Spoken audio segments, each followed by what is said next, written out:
Hello students, मैं हूं अमन खान और आप सब देख रहे हैं अमन केमिस्ट्री क्लासेस। तो क्या लें, हम अपना लेक्चर नंबर 2 स्टार्ट करेंगे भैया। लेक्चर नंबर 2 स्टार्ट करेंगे उससे पहले अपन अपनी परंपरा को निभाएंगे भाई। लेक्चर नंबर 1 में हम क्या क्या पढ़ के आए, बेसिक नॉलेज पढ़ के आए। किसके बारे में? ऊष्मागतिकी के बारे में। तो देखो भाई, हम सबसे पहले उसकी डेफिनेशन क्या देख के आए थे। ऊष्मागतिकी रसायन विज्ञान की वह शाखा है जिसके अंतर्गत आप क्या करते हो, रासायनिक परिवर्तन और भौतिक परिवर्तनों के फलस्वरूप जो ऊष्मा का परिवर्तन मतलब जो ऊर्जा परिवर्तित होती है उसका अध्ययन करते हो। ऊष्मागतिकीय निकाय की कुल ऊर्जा नहीं होती, वो केवल ऊर्जा का परिवर्तन होता है। इनका अध्ययन निम्न नियमों के द्वारा करता है। जीरो नियम क्या कहता था, मतलब शून्य नियम क्या कहता था। इस नियम के अनुसार यदि दो वस्तुएं ऊष्मीय साम्य में हो किसी तीसरी वस्तु के साथ, तो प्रथम की दो वस्तुएं भी आपस में ऊष्मीय साम्य में होंगी। प्रथम नियम क्या कहता है भाई आपका, ब्रह्मांड की कुल ऊर्जा, ठीक है सर, कैसी होती थी? बिल्कुल फिक्स होती थी, निश्चित होती थी। उसके बाद द्वितीय नियम क्या कहता था, इसके अनुसार ब्रह्मांड की कुल एंट्रोपी मतलब अव्यवस्था बढ़ रही है। तीसरा नियम क्या कहता था, इसके अनुसार परम शून्य मतलब 0 केल्विन ताप पर पूर्ण तथा शुद्ध क्रिस्टलीय पदार्थों की एंट्रोपी शून्य होती है, मतलब अव्यवस्था शून्य होती है। ऊष्मागतिकी परिसीमाएं देखिए, मतलब ऊष्मागतिकी कहाँ तक सीमित है। तो क्या था भाई, ऊष्मागतिकी के नियमों को सदैव आप स्थूल निकायों मतलब बड़े निकायों पर भी लागू कर सकते हो। उन बड़े निकायों में जो उपस्थित अणु होते हैं, परमाणु होते हैं और जो आयंस होते हैं ना, उन पर लागू नहीं कर सकते। मैंने आपको डायग्राम के द्वारा समझा दिया था। ऊष्मागतिकी निकाय की कुल ऊर्जा परिवर्तन से संपन्न होती है, कुल ऊर्जा से नहीं होती है भाई, ठीक है। केवल ऊर्जा परिवर्तन ही है ऊष्मागतिकी में, कुल ऊर्जा कहीं नहीं है। ऊष्मागतिकी से अभिक्रिया के वेग के बारे में कोई जानकारी नहीं मिलती, उसके बारे में उसके बाद हमने परिभाषा हेडिंग लगाया था, एक निम्न डायग्राम देखा था। सिस्टम के बाहर का जो भी क्षेत्र होता है परिसीमा कहलाता है, परिवेश कहलाता है, और ये इसकी सीमा होती है, किसकी? परिवेश की। और ये तीनों चीजें निम्न किसके अंदर प्रवेश करती है? ब्रह्मांड के अंदर। समस्त ये ब्रह्मांड के अंदर क्या क्या पाया जाता है? सिस्टम, तंत्र, निकाय पाया जाता है, उसकी सीमा होती है और परिवेश जो होता है, तीनों चीजें ब्रह्मांड के अंदर पाई जाती है। तो हमने ये देखा था। इसके बाद अब पहली हेडिंग आएगी सर, परिभाषाएं अपन को लिखना है एक एक करके सबकी। तो पहली हेडिंग में लिखोगे आप तंत्र या निकाय या सिस्टम, ठीक है सर। तंत्र, निकाय या सिस्टम। पहली डेफिनेशन आएगी सिस्टम के ऊपर। तो सिस्टम होता क्या है सर, ये देखेंगे अपन, ठीक। लिखिए भाई, ब्रह्मांड का वह भाग, ब्रह्मांड का वह भाग जिस पर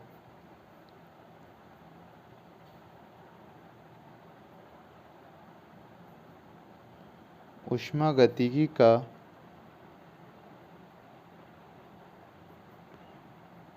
अध्ययन किया जाता है, निकाय कहलाता है। ब्रह्मांड का, आप जानते हो तीनों चीजें किसके अंदर आती है? ब्रह्मांड के अंदर आती है।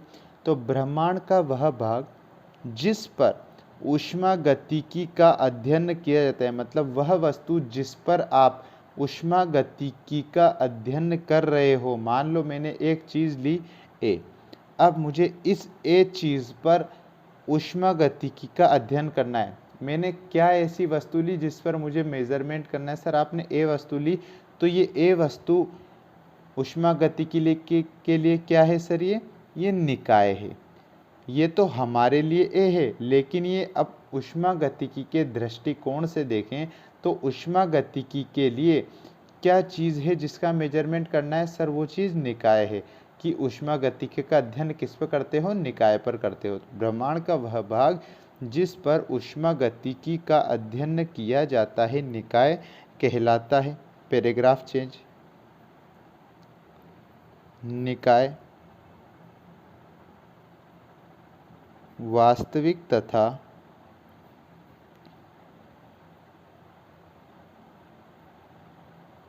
काल्पनिक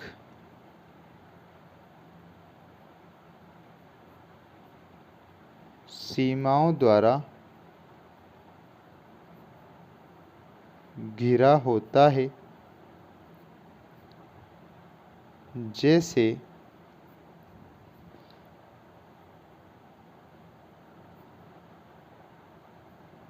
बीकर में रखा जल, कोमा इसमें बीकर में रखा जल, इसमें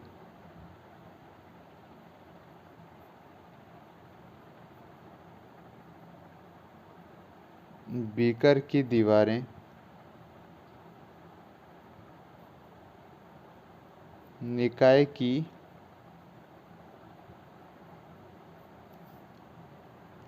सीमाएं हैं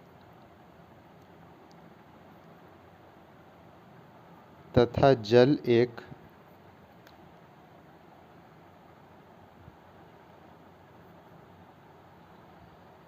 कार्यकारी पदार्थ है, अर्थात तंत्र है। ये होता है भाई पूरा। ये क्या है भाई? ब्रह्मांड का वह भाग जिस पर ऊष्मागतिकी का अध्ययन किया जाता है उसे निकाय कहते हैं। ये निकाय तो आपने समझ लिया कि जिस भी वस्तु पर आप ऊष्मागतिकी का अध्ययन करोगे वो आपके लिए निकाय होगी। ठीक सर, कोई दिक्कत नहीं है। अब यहाँ देखो सर, कैसे क्या होता है निकाय? तो निकाय वास्तविक तथा काल्पनिक सीमाओं द्वारा, ये देखो निकाय या तो वास्तविक हो या काल्पनिक सीमाओं द्वारा क्या होता है सर? घिरा होता है। देखो चारों तरफ से सीमाओं से घिरा हुआ है, ये सीमाएं रही। तो वास्तविक तथा काल्पनिक सीमाओं द्वारा घिरा होता है। जैसे एग्जाम्पल के तौर पे अपन समझें तो बीकर में रखा जल, मैंने एग्जाम्पल क्या ले लिया यहाँ पर? बीकर में रखा जल। एक पात्र के अंदर जो जल रखा हुआ है वो अपन ने निकाय के द्वारा ले लिया, निकाय की जगह पर ले लिया। इसमें बीकर की दीवारें निकाय की सीमाएं हैं।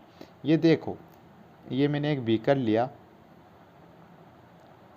ठीक सर, और इसके अंदर क्या रखा है भाई? ये इस बीकर के अंदर जल भरा हुआ है, ये तो है जल, ठीक है सर। और ये पूरा क्या है? बीकर। बीकर में रखा जल अपन ने लिया। तो इस बीकर की दीवारें, ये देखो ये जल, ये पूरी सीमाओं से कवर है। इसके अंदर जो बीकर में रखा जल है ये तो क्या है आपके लिए? क्या है सर? ये बीकर में रखा जल तो क्या कहलाएगा आपके लिए? तंत्र कहलाएगा, ठीक। और ये बीकर की जो दीवारें हैं, ये जो निकाय की जो दीवारें थी, ये क्या थी इसकी? ये जो क्या है दीवारें इसकी क्या है सर? सीमाएं हैं, ठीक सर। यही हमने देखा, बीकर में रखा जल है, इसमें बीकर की दीवारें निकाय की सीमाएं हैं। इसमें बीकर की दीवारें निकाय की निकाय क्या है यहाँ पर? तंत्र। तंत्र या निकाय जल है, और तथा जल एक कार्यकारी पदार्थ है, अर्थात तंत्र है। क्योंकि आप जानते हो अध्ययन किसका करोगे? एक बर्तन में जल रखा है तो बर्तन को उबालोगे या जल को उबालोगे? बेटा बर्तन को तो आप गैस बर्नर पे अकेले नहीं चढ़ाते ना, उसमें जो चीज़ आपको पकाना है, जिस चीज़ को आपको प्रिपेयर करना है, ठीक है सर, आप अध्ययन उस पे ही करोगे तो बर्तन में आपको कुछ ना कुछ चीज़ डालनी पड़ेगी जिसको आपको रेडी करना है। तो ऐसे ही एक बीकर में जल है, इसलिए जल एक कार्यकारी पदार्थ है। मतलब जो भी संपूर्ण अध्ययन करोगे आप वो जल पर करोगे, इसलिए जल क्या हो गया? तंत्र हो गया, या निकाय हो गया, या सिस्टम हो गया। और इसको चारों तरफ से जिसने घेर रखा है उसको क्या बोलते हो? सीमा बोलते हो। कोई दिक्कत है क्या बच्चा लोग यहाँ तक? सर नहीं है। पहली डेफिनेशन होती है तंत्र की, और तंत्र के बारे में थोड़ा सा एग्जाम्पल के द्वारा आपको समझा दिया गया है भाई, कोई दिक्कत? ठीक। अब हम देखते हैं सेकंड डेफिनेशन, परिवेश या परिपार्श्विक या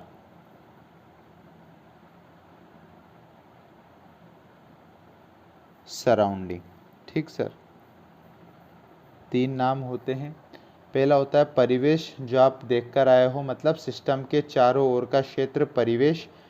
दूसरा नाम होता है परिपार्श्विक और तीसरा इंग्लिश में इसको बोला जाता है सराउंडिंग। मतलब जो तंत्र है आपका उसके सराउंड मतलब उसके चारों तरफ क्या है, उसके चारों तरफ का क्षेत्र सराउंडिंग कहलाता है। ठीक सर, कोई दिक्कत यहाँ तक नहीं है। देखते हैं भाई इसकी डेफिनेशन।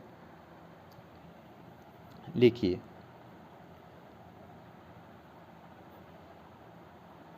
निकाय के अतिरिक्त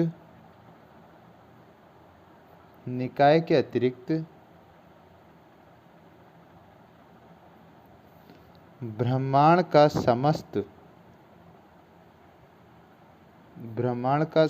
भाग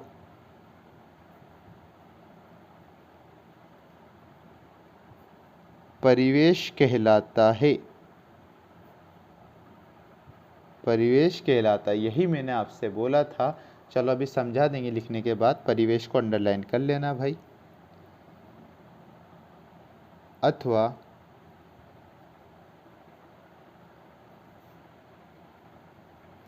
निकाय के अतिरिक्त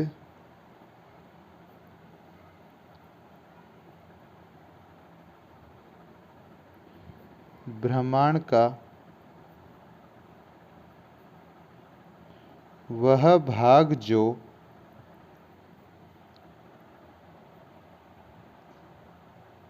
निकाय से ऊर्जा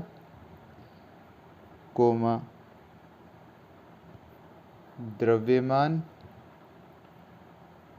इत्यादि का विनिमय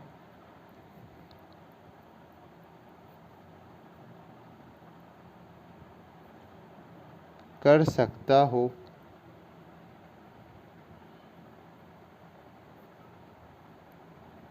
परिवेश कहलाता है। अब यहाँ पर क्या बोला भाई, परिवेश क्या होता है? निकाय के अतिरिक्त ब्रह्मांड का समस्त भाग। बिल्कुल, हमने एक एग्जाम्पल, एक डायग्राम बनाया था। तंत्र था, इसके चारों ओर परिवेश था।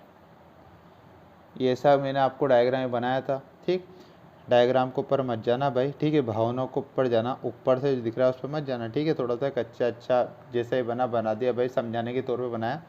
निकाय के अतिरिक्त, ये निकाय है भाई, इसके अतिरिक्त ब्रह्मांड का समस्त भार वाला भाग क्या है आपका? परिवेश कहलाता है।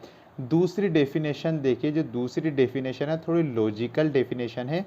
अथवा निकाय के अतिरिक्त, इस निकाय या तंत्र या सिस्टम के अतिरिक्त ब्रह्मांड का वह भाग जो निकाय से ऊर्जा और द्रव्यमान का विनिमय, मतलब ये तंत्र से एक तो ऊर्जा का विनिमय कर सकता हो या फिर द्रव्यमान का विनिमय कर सकता हो। सर ये विनिमय क्या है बेटा? आदान प्रदान। क्या बेटा?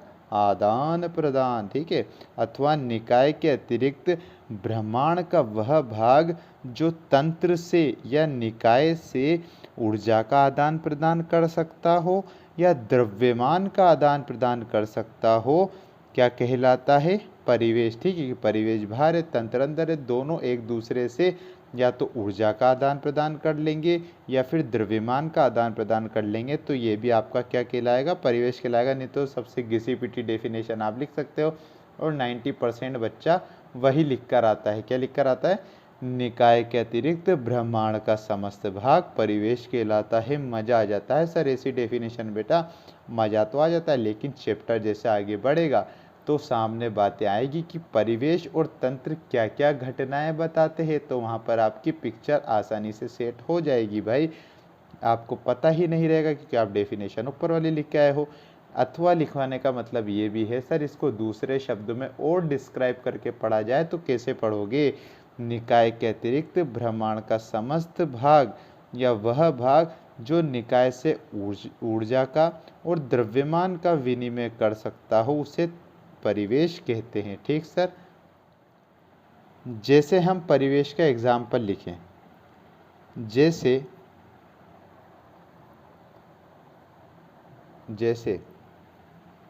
यदि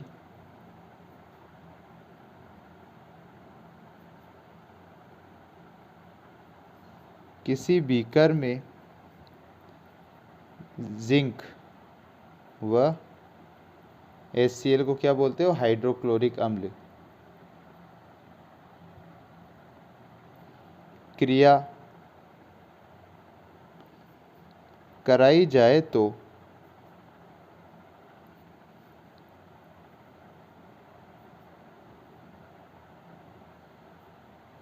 इस अभिक्रिया में या इस अभिक्रिया से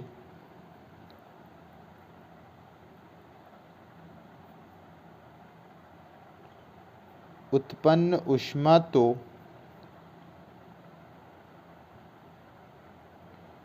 वायुमंडल में चली जाती है।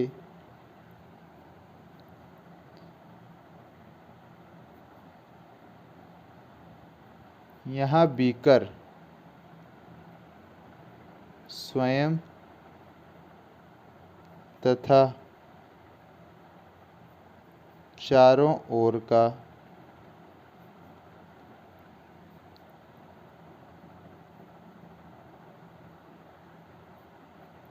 वायुमंडल परिवेश कहलाता है। परिवेश कहलाता है तथा बीकर के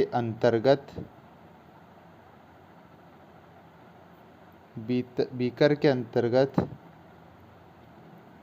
अंदर उपस्थित पदार्थ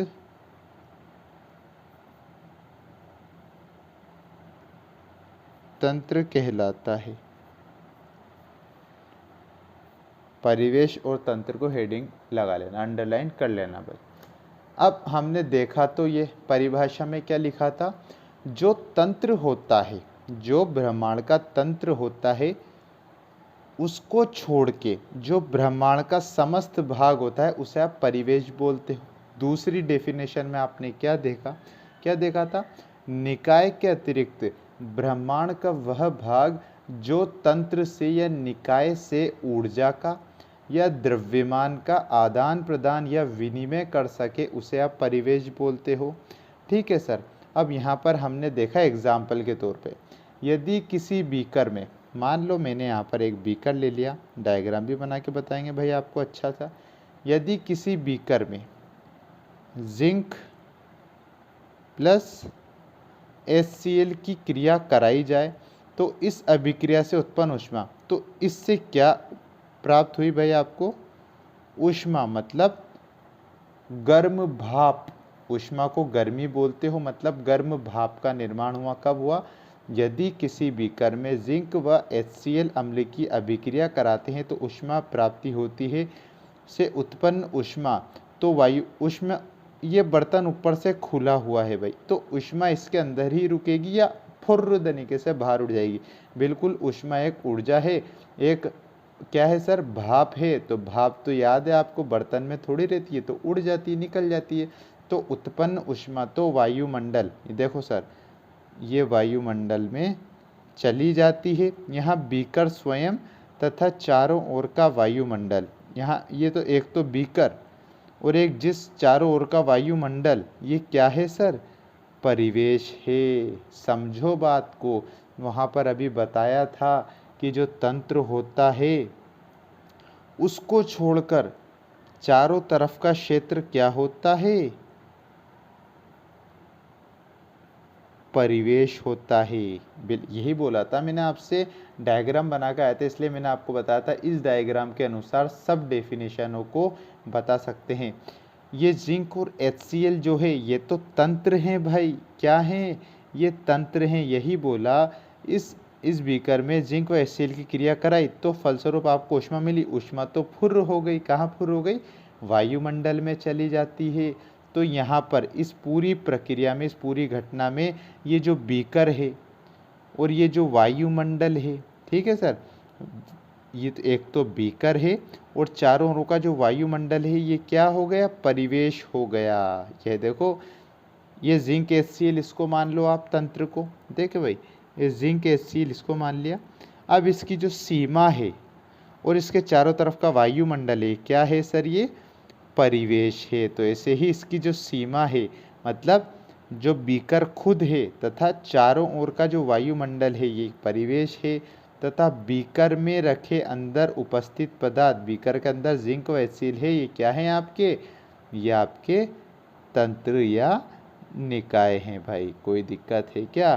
तो ये होता है आपका निकाय की या परिवेश की डेफिनेशन। ठीक है सर, कोई दिक्कत यहाँ तक नहीं होनी चाहिए। बड़ी इजी वे में, बड़ी इजी लैंग्वेज में समझा दिया आपको। बीकर में जिंक एक्सेल की क्रिया कराई आपने तो ऊष्मा निकली, तो ऊष्मा तो उड़ गई, फुर्र तरीके से वायुमंडल में चली गई। ठीक है सर, तो इसके बीकर और वायुमंडल परिवेश कहलाता है, जबकि इसके अंदर रखा पदार्थ आपका तंत्र या निकाय कहलाता है। कोई दिक्कत है क्या यहाँ तक? सर नहीं है। तीसरी परिभाषा लिखेंगे भाई, नहीं है तो दिक्कत। सीमा, आपने तंत्र देख लिया, परिवेश देख लिया, अब इसकी जो आपने डैश डैश से बनाई थी ना सीमा, जो बनाई थी, अब सीमा के बारे में देखेंगे।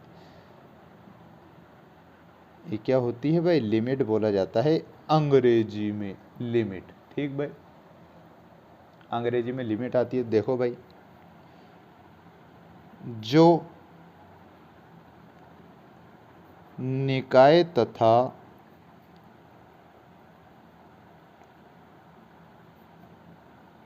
परिवेश को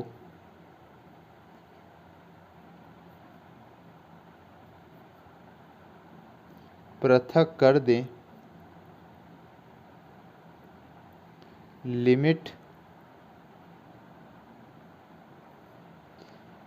कहलाती है। सीमा दृढ़, लचीली, वास्तविक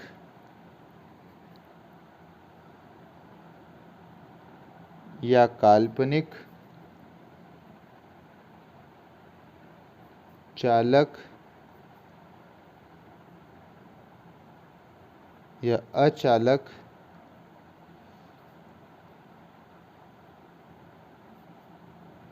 हो सकती है। देखिए भाई, क्या डेफिनेशन है? डेफिनेशन है सीमा की, जो निकाय तथा परिवेश को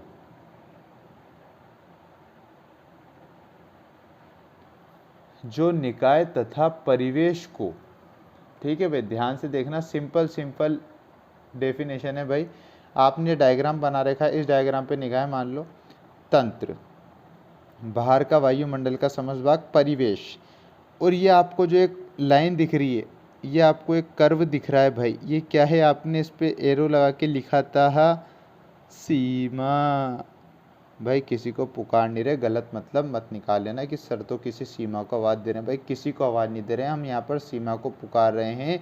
जो निकाय मतलब जो अंदर है, तथा परिवेश जो ब्रह्मांड का बाहर वाला भाग है, इन दोनों को पृथक कर रहे हैं भाई। देख लो, ये तो परिवेश और ये जो तंत्र है, इन दोनों को जो पृथक करने वाली जो लाइन दिख रही है आपको, ये क्या कहलाती है? आपकी सीमा कहलाती है।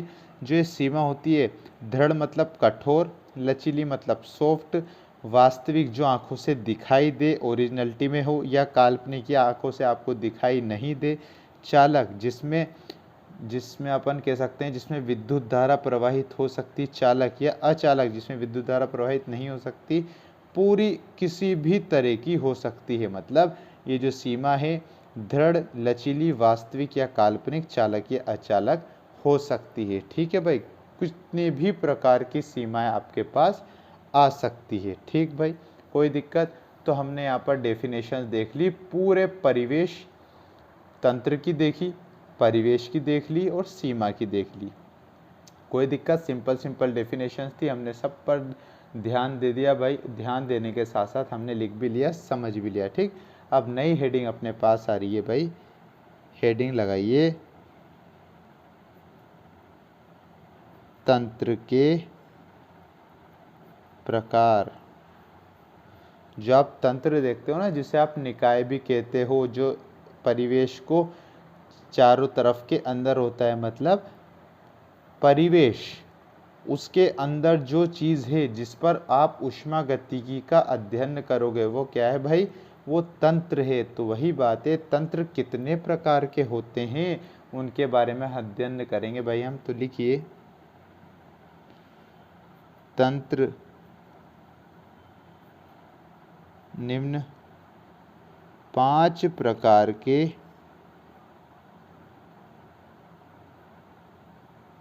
होते हैं। कितने प्रकार के होते हैं भाई? 5 प्रकार के होते हैं तंत्र। ठीक, कोई दिक्कत यहाँ तक सर? नहीं है दिक्कत। तो देखो भाई, पांचों के हम डायग्राम बनाएंगे भाई। ठीक, पहला तंत्र का डायग्राम ये रहा।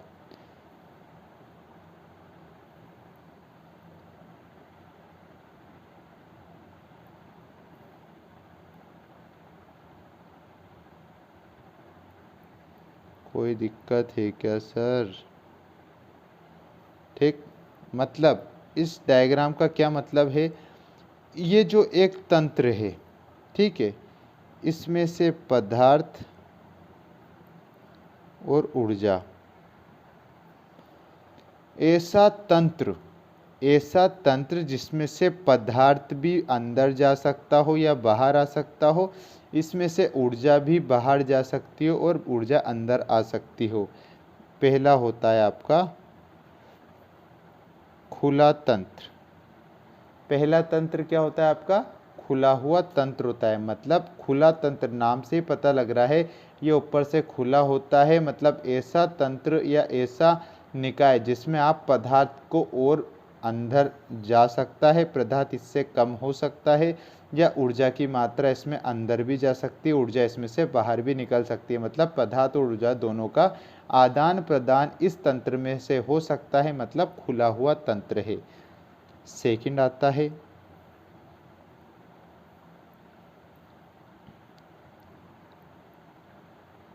ठीक है सर, इसमें क्या है? केवल ऊर्जा।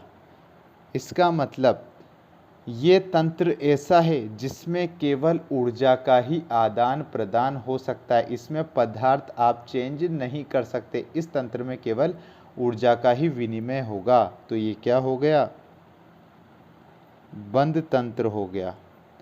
बंद तंत्र इसलिए क्योंकि इसमें आप पदार्थ की मात्रा को ना कम कर सकते हो ना बढ़ा सकते हो। जितनी ले ली उतनी ही रहेगी भाई। तीसरा आता है भाई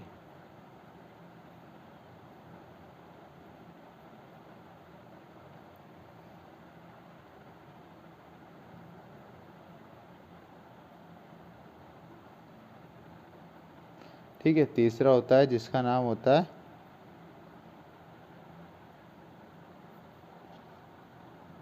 विलगित तंत्र। सर ये विलगित तंत्र ऐसा क्यों बनाया आपने? तो बेटा इसको आप डायग्राम से समझ नहीं सकते। इसकी जब लैंग्वेज लिखेंगे, जब इसकी डेफिनेशन लिखेंगे, इसके बारे में लिखेंगे, तो ये बड़ा इजी लगेगा आपको। ठीक, पहला भाई आपको इतना ध्यान रखना है, जो अपन पांचों डायग्राम बना रहे हैं, पांचों के नाम याद रखना है, शक्ल ध्यान रखना है, बात खत्म। ज़्यादा दिमाग अपन को, ज़्यादा रॉकेट साइंस अपन को नहीं लगानी है। शुद्ध नमक ले लिया तंत्र के रूप में, मतलब समांगी। ठीक है सर, समांगी तंत्र आ जाता है आपके पास। पांचवा ले लिया अपन ने NaCl प्लस तेल, तो ये आ जाता है आपके पास विषमांगी तंत्र। अब देखो भाई, मैंने आपको लिखवाए हैं तंत्र के प्रकार। निम्न तंत्र 5 प्रकार के होते हैं। पहला होता है खुला तंत्र। खुला तंत्र इसे बोला क्योंकि इस तंत्र में आप पदार्थ को भी आवागमन कर सकते हो, ऊर्जा का भी इसमें से आवागमन हो सकता है। बंद तंत्र, इस तंत्र के अंदर ऊर्जा तो आ जा सकती है, मतलब ऊर्जा का आदान प्रदान तो हो सकता है, लेकिन पदार्थ का आदान प्रदान नहीं हो सकता। विलगित तंत्र, विलगित मतलब आइसोलेट, इसमें से कुछ भी नहीं जाएगा। ना तो ऊर्जा अंदर जाएगी, ना ऊर्जा बाहर जाएगी, ना पदार्थ अंदर जाएगा, ना पदार्थ बाहर जाएगा, बिल्कुल फिक्स रहता है।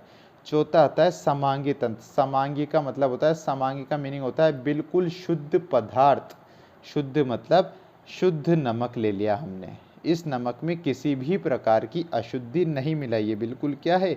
एक पदार्थ का मिश्रण है नमक। ठीक है सर। विषमांगी तंत्र, विषमांगी होता है विषमांगी क्या होता है?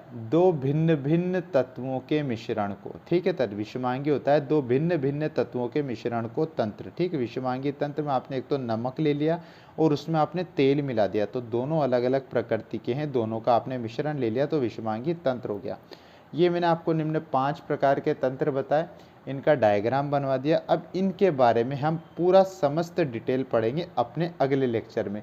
तो आई होप कि आपको वीडियो अच्छी लगी हो। अगर वीडियो अच्छी लगी हो तो लाइक करें, शेयर करें, और भाई कुछ प्रॉब्लम आती हो तो कमेंट कर दिया करो, ठीक है। हमारे चैनल को सब्सक्राइब कर देना, बेल आइकन को प्रेस कर देना, जिससे हमारे आने वाली वीडियो की नोटिफिकेशन आप तक आसानी से आ सके।